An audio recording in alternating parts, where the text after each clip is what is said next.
Welcome. I'm Steph, an intuitive hypnotist from Quebec, Canada. I'm Julie, a past life regression hypnotist and Reiki healer from Wisconsin. And together, we are the Soulful Mystics.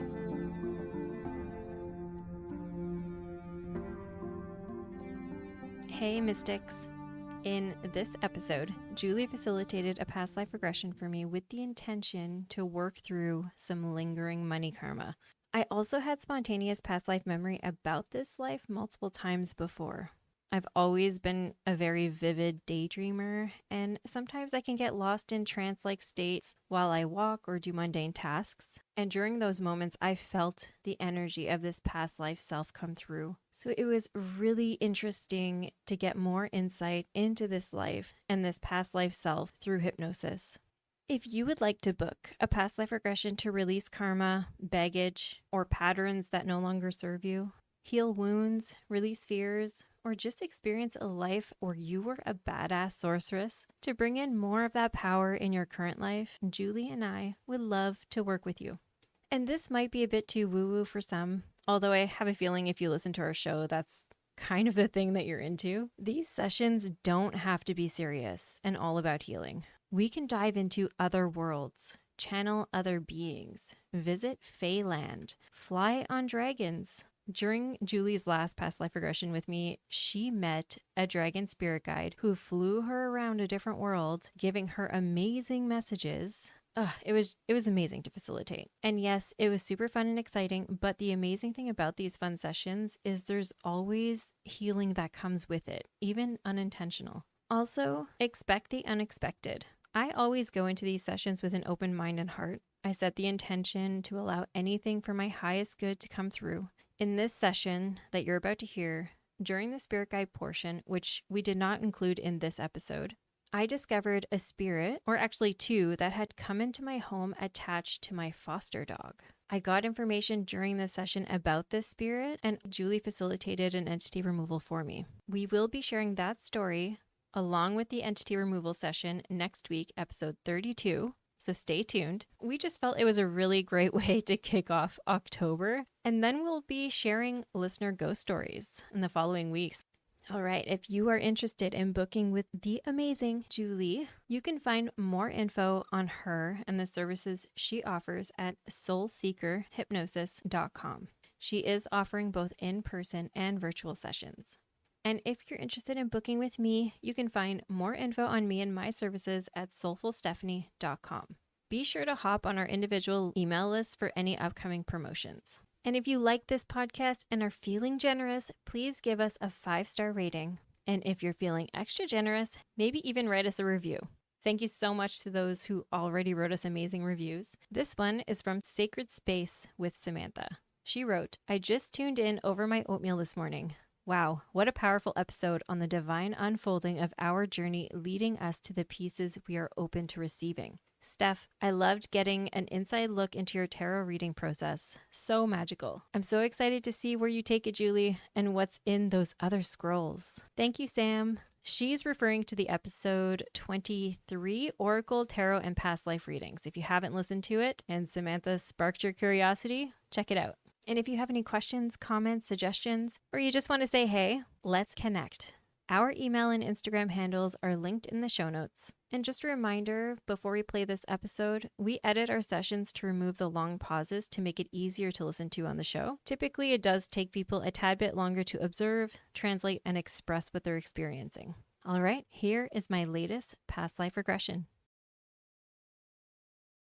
And just allow the scene to unfold. And when you're ready, take a look around you. Observe what you see, feel, sense, or know. And tell me, are you inside or outside? Outside. Good. And what is going on outside? What are you doing out there? I'm surrounded by other people that seem familiar to me, and we're picking herbs and fruit. There's like kids climbing trees to grab the fruit from the top or the leaves as well. And I think I'm like 5 years old. Good. And it's hot. It's really fun. I enjoy this, and it's almost like a family ritual, or like not a ritual, but just something that we do fairly often. And it's not just one family, but a lot of different families that come together to feel like it's like a harvest of some kind. Good. If you were able to zoom out with your awareness, do you get a sense of where you are in the world? It feels like a rural area, it's not very busy. It's not like a city. It's deep in within nature. Maybe it's like Manila or Philippines, somewhere next to an ocean or there's water around. And if you were to look down at yourself to see what you're wearing, do you get a sense of if you're male or female? Definitely female. Good. And what do you notice about the clothes that you're wearing, the shoes on your feet, if you have any? There's no shoes, but I'm wearing just, I don't know, it feels like a burlap sack would, like really rough. Okay. And it's our picking clothes. So we put this on to go picking, and I'm supposed to be wearing shoes. I just hate wearing shoes. So I had taken them off somewhere. I Good. remember, like I'm thinking to remember to go get them before coming out of the field. Okay, good. And what do you know about the people around you? You had mentioned that they're familiar. Do you recognize anyone from your current life as Steph? I feel like I recognize some. There is another little girl who I recognize as a friend named Sarah here, and I think she's my sister. And I recognize a few other young girls, different in ages, but not very far apart. I feel like they're cousins or family members of some kind. And I see a lot of people that I recognize in this life so far. Like you're there. I see Mira, Mindy's there, and I see my mother in that life is my grandmama in this life. So there's almost everybody that I see I recognize in some way. Good. Do you get a sense of what your name might be? It feels something with a V, like Vera or Verique, something like that. Good. Beautiful name. Good. And is there anything else to know here about this scene in this current lifetime? Or do you feel this scene is complete? I think it's complete. Good. All right. And so now I want you to go easily and effortlessly just move to the next most significant event in this lifetime that will provide even more understanding and clarity for you. And you'll be able to move there with ease in 3, 2, and 1. Just allowing those details to come. And when you're ready, just tell me what you're aware of. We're sitting in, it's inside, but it feels like a setting where you learn. It Okay. doesn't seem like a classroom or anything that I recognize as something as today, but we're sitting in our own seats with different kinds of plants in front of us. And I'd say I'm about 7. Okay. And we're learning how to we're learning how to make healing medicines. Good. Are you doing And okay? I went off of the class teachings, and I made something to that's more black magic is, and then I completely lost my voice just now. Yeah. I don't know if that's the kind of black magic that I tried to make, Okay. but I was upset at one of the other young girls, and I tried to steal her voice. Oh, okay. Go ahead and just take a moment there if you need. Just take a deep breath. And do you Yeah, feel like there's some energy healing that needs to be done right now to clear what's in your throat, or do you want to keep moving through this scene? I think it's cleared. Okay. But it was almost just like a introduction into this medicine. And after realizing the power behind what we can do, I think that I saw opportunity to try something. It didn't feel very malicious. Like it had, I just keep hearing magic. All magic has a consequence or a price. So that was the price for that moment for myself. I think instead of it going on to that other young girl, it went on to me so that I understood the consequence of what I wanted to, and my intention in that moment. Okay. This seems a lot for a 7-year-old to be thinking of black magic. How did that come about at such a young age? Well, in the words are not the same, but it feels like a tradition that's passed on from generation, and it's generation of sorceresses, and that's just what they call it, of sorcery magic healers. And it's almost like shamanism, where we're taught at a young, right from birth, how to work with the nature around us in order to heal people. And so it's like you didn't go to school, you just did this your entire life, is what I felt like. And while doing that, I feel like a cousin who kind of dabbled in it's like a darker arts, I'd say, and it was more of a curiosity type thing. I don't know where she learned it from, but she taught us a couple things. And so there's myself, and then there's Sarah with me, that she taught us a few things, and then it kind of sparked that interest at 7, when I was going to this school for at least a couple of years, it felt like, but that was my first time trying it. So I feel like we grew up really fast in that time. It feels like the 1500s, like really, really far away. Wow, okay, good. And so this cousin that was exploring the dark arts and teaching you this stuff at such a young age,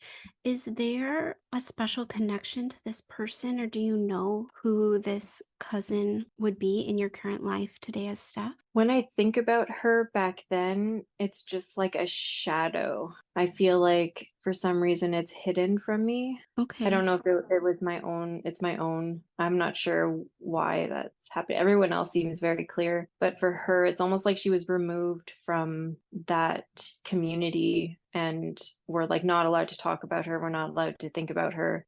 There's like some kind of block there that was created either by my own subconscious or by the community. It feels more like the community. Okay, good. All right. And so you're in this classroom and you're learning about these plants. And what else is going on at this time? They're teaching us how to heal. So people would come in almost who have ailments or wounds that basically come in to teach us. They're not created for this reason, the wounds. It's people who need help and are getting it for free, or at least something in order to help us learn. So there's a man who came in with a really big cut on his arm. And so the person who's teaching us is showing us how to cleanse it with some kind of plant that we kind of, I don't know what it's called, but we smushed it and then made something out of it, like a salve of some kind, and put it over top and then wrapped it in some kind of leaf. And so she's teaching us how to dress wounds and heal wounds. Yeah, there's other physical wounds that I see coming in, and that's what we're learning at this age. I think it gets progressively more difficult as we grow, but that's like the basic.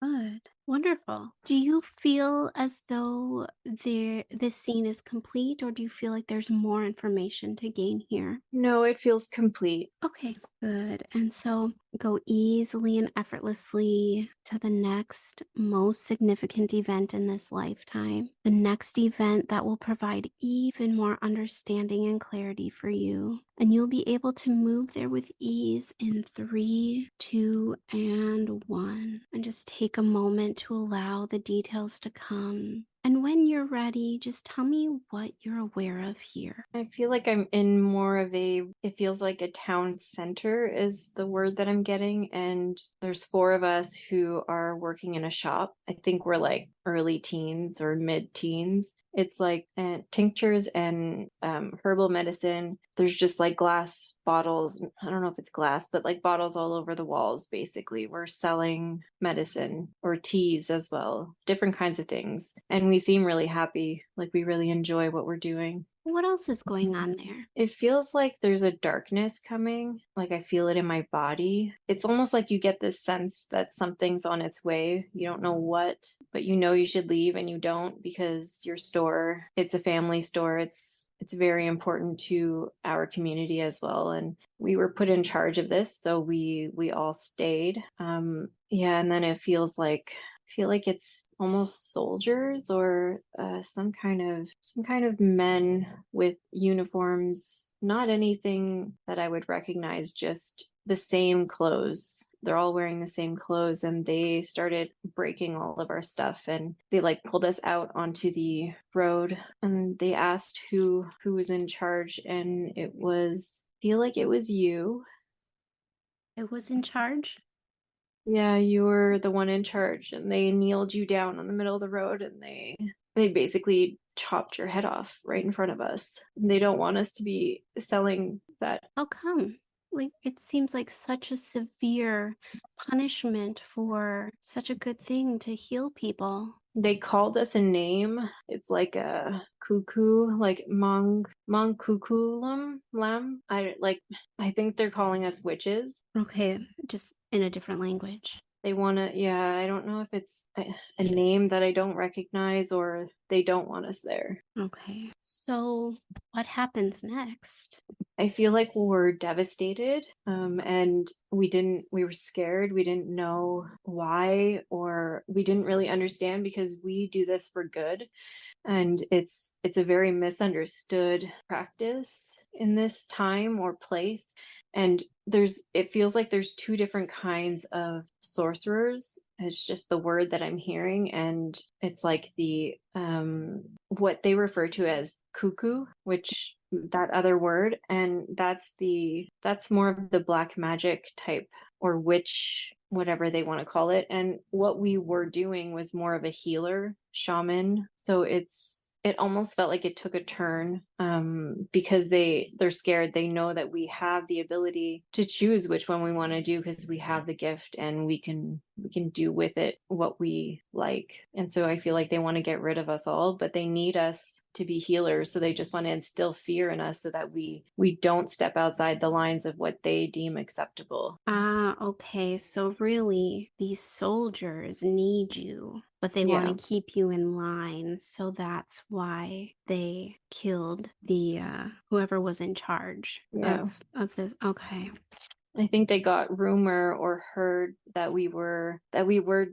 like delving into something else, so they just in case came to put us in line in case we were delving into that kind of, I think it's like kulam, black magic of some kind.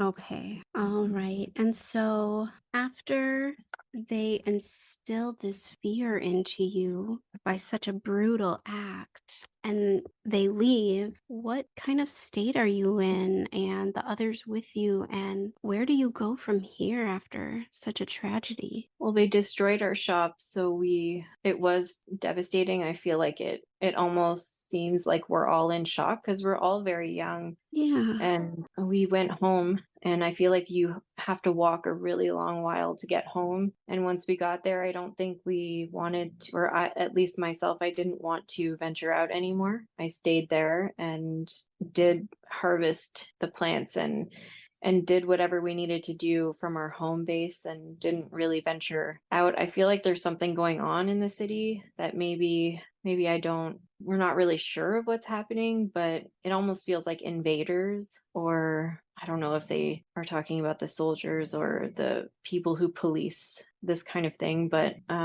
so we're staying away from them, and I don't think they have the courage to come onto our land because we are a lot of healers or sorcerers, so they won't come onto our land. Good. So I feel like we stay there for a while. Okay, good. And do you feel like there's any more information to gather here in this scene, or are you ready to move on? I'm ready to move on. Good. All right, Steph. So, just like before, I want you to easily and effortlessly just move to the next most significant scene in this lifetime, whichever will provide even more understanding and clarity for you. And you'll be able to move there with ease in 3, 2, and 1. Again, just allow the details to come, and when you're ready, just tell me what you're aware of here. Well, we're on our land a lot older, I'd say like in our 20s, early 20s, and my sister and I are really good at our craft. Like we took that time away from going into the city and we just practiced. And I do feel like there's a lot of anger Mhm. and rage into losing it. she was like a cousin, but felt more like a sister. Okay. So I feel like cousins and sisters, there's not really a difference besides biology, but like if they feel just as close. And so we were just outside picking, and we got the sense that someone was on our property. So we went to look, and it was a man. Just he seemed like a commoner. I don't know the word for it, but just a regular man. And I feel like I had the ability to read people because a lot of the community would ask me to kind of greet anyone who comes onto the land to find their intention. And so I think I was really good at that. And when I saw him, I immediately felt sadness and anger that I was able to relate to. And he asked us, my sister and I, we were the ones who greeted him. He asked us to work for him, but he didn't want us to talk on the property. So we agreed to meet him in the city. I think it feels like a few days later. And we went right back to that shop, and he had fixed it up because it was still the family shop. And he had said, we can have the shop and he can fix anything. He feels like a carpenter or someone really good with his hands. And he actually, I think he's my dad in this life. Oh, okay. And he's just talking about how he wanted to fix it up for us, but he needs something in return. And that thing in return was to get not revenge, but justice for his daughter. And in reading his heart, I feel like he wanted that justice, not because his daughter wasn't worthy anymore, because she was raped by, it feels like, multiple soldiers in one time, but because he could see how damaged she is over it. She's hurt and she won't talk, and they just destroyed who she was. And he isn't able to do anything about it because if he tried to fight, well, his other kids would be killed and they would lose everything. So he's asking us to use our gifts to seek justice. And I feel the sadness from him, like he's just heartbroken over what they did. But then inside, I feel excited. I want to do this. I'm excited. Like I took that job right away, and my sister did too. And we decided not to tell the community. And we just went into our shop and told him how we wanted it fixed, and he did that for us. And then we started discussing how to seek that revenge or justice for her. Good. So, moving forward a little bit in the scene, once you have the shop all fixed up and you've discussed your plan of action, what comes next after that? So the kind of magic that we do is, it's almost like we don't believe that this magic could affect anyone who is innocent. So we don't think we're doing anything wrong, is what I gather. Okay. But it feels a lot like voodoo as we know it. So we need a part of whoever our target is, which is not hard to get because we're both really beautiful and we have really like almost burgundy-ish hair and very long, beautiful, curly, and we don't look like a lot of people from there. And so I feel like it's really easy to get these men somewhere private where we can get a hair or anything from their body is what we need, and doesn't take very long. I think my sister has a gift of persuasion, or she has a way with words of talking and making people feel a certain way. And so we got what we needed, and we went back to the shop and we made these, I don't know, it's like a voodoo doll, except it's with, I want to say, a bug of some kind. It's like a living being, but we love animals, so I feel like it's a bug of some kind. And when we attach it to this thing that we got from the person's body, it's officially attached together. And so we can do things to it, and then the person would feel it just like a voodoo situation, or we can cast spells. And depending on what they did, I think that's how we decided what they would get. And so, yeah, it seems like we're having way too much fun with it. But based on what happened, I think we feel like we're doing a service to the community. Yeah, I can definitely understand that. You're taking your power back in the way that you know how to. Yeah, and it's definitely not acceptable in within our community. So I think we had to choose between the two, because now we are, if you start practicing that kind of magic, then you're no longer a healer, or no longer considered a healer. And knowing the risk that you're taking, how does that make you feel? Does that impact your decisions, or do you keep going forward with this voodoo or this dark magic? No, we keep going forward.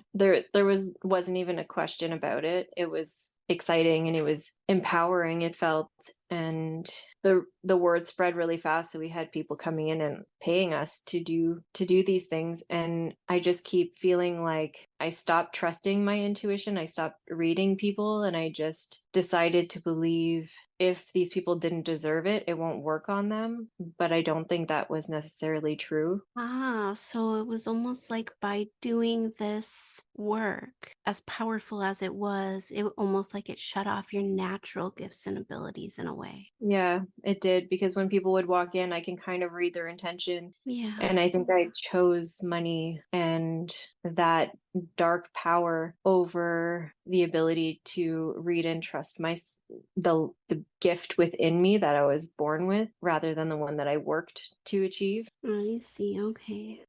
Good. What else is there for you to know here about this work that you've chosen to do over your natural gifts and abilities? I feel like that message of all magic has a price. Mm. Like we started to change our appearance physically very quickly, or it just, we were no longer those vibrant, pure souls. It feels like it took a toll on our bodies pretty quickly. So it was almost like each time you performed an act of dark magic on somebody, it took a part of you away, in a sense. Yeah, like Interesting. I took someone's sight. I don't know why, but anytime I that person or that act pops up, it popped up a couple times during the scene, my eyebrows just twitch uncontrollably, and I feel like it might not affect me as much as it affected them, but it did affect my body in some way each time I did it. Okay.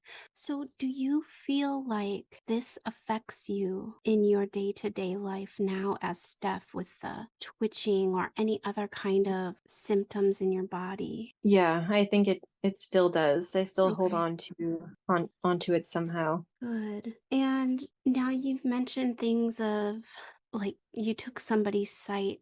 Have you done anything more harmful? Like, have you taken lives using this magic? Have you killed anybody? Not immediately, but ultimately the things that I did take from them led to their death in some way. Okay. Sometimes, like if I would take their sight, it was because that's what they needed most of all, or that's what they loved most of all. And so I feel like it kind of made people spiral and they would succumb to their own doom. And I think that was what I enjoyed, was that I didn't have to physically harm anybody or kill anyone. They would just kind of do it to themselves. And I think that in my mind back then, that was a whole part of the justice, was if they learned from it, then they would heal themselves, because they could. Anyone could. But the belief system was not that. It was that only one person could undo it, and that was the person who cursed them. But Ah. I don't believe that that was true. And so it's almost like I expected them to learn from their mistakes. And if they did, they would come out of it and he would regain his sight. But he never learned from it. And so ultimately he died somehow because of that. And so I kind of saw it as justice playing itself out. But sitting here today, I think I felt deep down that that wasn't true, that there Yeah. was just so much fear in the community that they felt they didn't feel like they had the ability to do that. And because they didn't believe it, then they couldn't do it. you have to believe you can in order to work at it. Okay. You mentioned the word cursed. So would you describe what you would do to people as a curse? Yeah, I would curse them. And with the knowledge of cursing people, did you ever have anyone come to you to remove curses or to help them in that way? No, they could have, but they didn't because they really separate the dark magic versus the healers, and they believe that only healers can do that, or the person who cursed that particular person. But I don't think anyone ever came to me who I cursed to ask me to undo it in that moment. I don't think anyone really knew that I had done it until I think the end, but I see. um, Okay. yeah, it's something that my sister and I did to a lot of people within the community. Yeah. Do you think, and I'm asking this question because it sounds like you got a lot of enjoyment out of this work that you did, but do you think if somebody came to you seeking help, would you have helped them or would you have turned them away because you enjoyed? I think it would depend on the curse that they had or the ailment that they were given, because that would tell me what someone accused them of. Oh, I see. So I think I helped people by when they would come to me and tell me things that someone had done to them. That's how I felt like I was helping people. But Okay. I didn't really care about adultery, or I did have people who came to me about their spouses cheating on them and wanting to curse them, and I didn't take those jobs. I felt like I had a standard of whoever hurt, or I don't know, because it felt like there was a difference, even though I had no proof. So I think that's where I crossed the line a little bit too often, because I enjoyed hurting the people who hurt others. And I think I did lose a little bit of that compassion as I went on, or all of Okay. it. I think I might have lost all of it. In order to put a curse on somebody, what they did had to have been severe enough to deserve this curse. So, like, if someone was caught stealing food or adultery, you wouldn't curse them. But if it was more of a severe offense, then that's when you would. So, you kind of had like a standard you held yourself to as to, Yeah, we had like a code okay. within Oh, okay. just between her and I don't know about anyone else who was practicing that, but between her and I, we had a code of some kind that it had to be something that we didn't believe should happen. And stealing food, or that stuff is what we need to survive. I feel like adultery is just, I don't know, I kind of see myself laughing when somebody came to me about that. Mm-hmm. So I just don't think, I didn't have a partner at all. I don't think that I cared or loved anyone enough to know how much that might have hurt. But yeah, I think it was more like the physical stuff, or violent acts that I would do. Okay, good. And do you feel like there's more to learn about this particular lifetime, or do you feel like you're ready to move on? I think I'm ready to move on. All right. And so, Steph, I want you to go ahead and find your last day, if it is important to you in this lifetime, your final moments just before you take that final breath. And you'll find that place easily and effortlessly in 3, 2, and 1. And when you're ready, just let me know what you're aware of. My sister and I are standing on I guess a platform of some kind, and I don't know if they're soldier, I don't know what they are, but the enforcers, I guess you can call them, are asking us to reverse the curses, because most of them were done on these people, the enforcers or soldiers. We're naked and we're tied with our hands kind of up in the air, with our backs facing the crowd or the people. And each time we say no, they whip us. So Okay. I feel like this goes on for a really long time. Okay. And neither of us wanted to remove those curses, so we ended up dying by being whipped, and or whatever came with those wounds. Okay. But I feel disconnected. I think my soul left the body before that happened. I don't feel like I don't feel like I was present for that. Okay. I don't know. It feels different and disconnected. All right. And before we move on, is there anything to know about how you came to this place, this moment in time? If we were to back up a little bit, what happened that caused you to be standing on this platform naked and tied? It was the word got around that it was something that we were doing, and there is a lot of beliefs, like really strong beliefs around that kind of thing, and this was one of the punishments to that. And I think there was some kind of culture change where it just wasn't not that it wasn't, it was never acceptable, but it was more they kind of understood that, or started to believe that the person who made the curse is the only one who can break it. So they started torturing people who they believed were cursing others before their death in order to release the curses before they died. So I Okay. think that was like a method of torture in order to release it. Yeah, that Oh, seems like. okay. So, like torturing the people who placed the curses would release the curses? Is that what you're saying? Yeah, like Okay. torturing them until they release it, because they believe the Oh. only person who can release it was the one who gave it. I see. So if those people died, like if you held firm in your word and said, "No, I'm not going to release the curse," and you died, what happened to the people that were cursed? Did the curse die with you, or did they remain cursed? Well, it really depended on what they believed, and what they believed in that time is that Oh. if that person who created, if that witch died, then they would be cursed. Their soul would be cursed for eternity. I think that I knew that wasn't the case, that they just had to change the way that they believed it, because they all had the power to Yeah. release it. So But this is like they create their own reality, what they exactly. believe. I see. Okay. Is there anything else to learn here, or would you like to go back to where you left your body? We could go back to where we left the body. Okay. And so I know you had mentioned that you felt disconnected. You felt like your soul had already departed. Does that still feel like the case? Okay. Yeah. And so let's just go ahead, move away from this space, this time where you're on this platform. Your soul has already left the body, and just think of any decisions you made in that lifetime and how it makes you feel now that your soul is connected from this body in this life. And what do you feel right now? I feel guilty that I don't feel guilty. Ah.